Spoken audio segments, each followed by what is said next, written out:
I'll take you back to a time, it was about 2015. I was actually on duty, so I was wearing that uniform with that belt on. And so I had a best friend, he was a civilian. His name was Caleb. And Caleb and I lived together, okay? We had a house, it was a nice place. I lived in Hawaii, I was stationed out there, and we had a nice place together. My wife, me, Caleb, his wife, we shared one house. We did everything together. We partied together, we hung out together, we used to dream together, build together. We were doing all types of stuff together. We were best friends. And I'll tell you something, we loved racing cars. Like, it was like, that was my thing, because I told you I grew up poor, right? And so when I joined the Marine Corps and I started getting that first and 15th paycheck, I started realizing I can start affording things now. So I'm gonna get myself a nice little car. And I got addicted to building cars because I loved the fact that I could take a car that was like complete trash and turn it into something that was awesome. And it was mine, it was like a person, right? It had a personality to it. So we started to race cars and build cars and do this type of thing. And what we would do on our weekends, I wasn't one kid to go out and drink and do a lot of stuff like that. What I did was I built my car during the week, and then on Saturday night, we went out to the races. And what we would do is street race illegally. That was just the thing. And I was a Marine, breaking the law every single weekend. And so one day I had to go to duty, and it's a 24-hour post.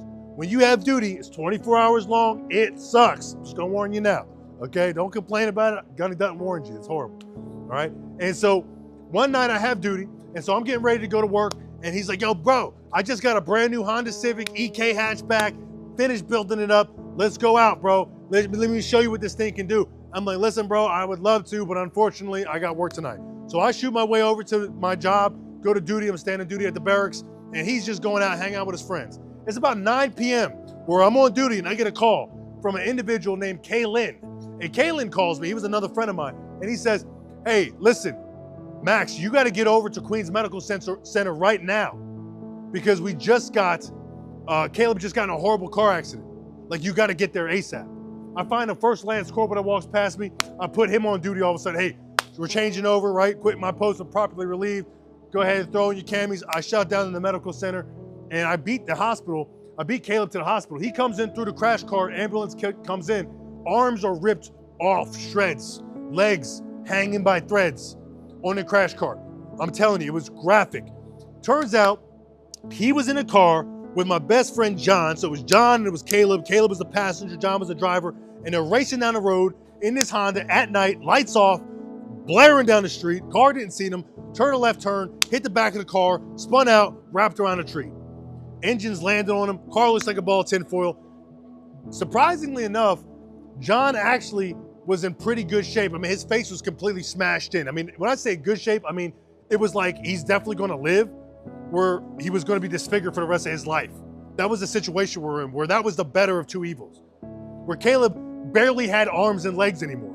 The engine crushed his sternum, destroying his chest, his pelvis, spading his body.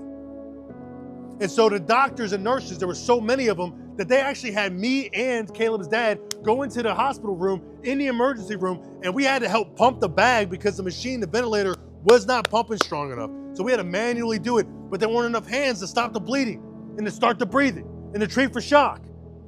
And so we're in the medical center pumping air, and he was a big dude, he's about 260 pounds. We had to keep rolling him over, and he had to keep spitting out this vial, and he was like out of his mind. He was not conscious, like he was, but he wasn't. And he's throwing up this yellow bile that's building up in his lungs. Long story short, that went on for hours, and Caleb, for the next month and a half, was in a coma. During that time he was in a coma, he dealt with liver failure, kidney failure, heart failure, you name it, every portion of his body failed. Every single thing on his body failed.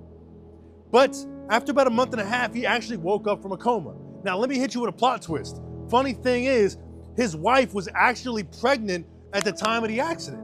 And we all lived together, like I told you. So it's 2 o'clock in the morning, and she tells me, Max, my water broke. I had to drive her to the hospital. So she's giving birth to his daughter on the floor right beneath him, and he's up here fighting for his life.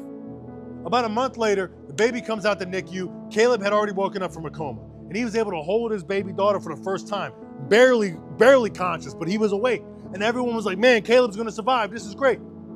But he had this problem because I told you his arms and legs were so badly damaged. He kept getting these infections. And these infections were so serious that they gave him every antibiotic that exists known to man. I want you to think about being a parent and having your kid have an infection that's so aggressive, so dangerous, so violent that there's not an antibiotic that exists that can solve it.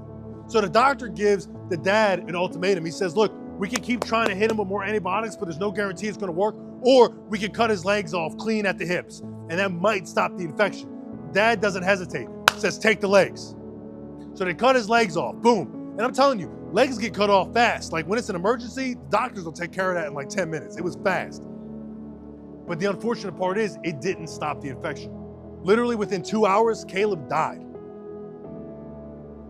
And that was after 2 months of a battle from all of one choice. But here's the crazy part. It doesn't stop there.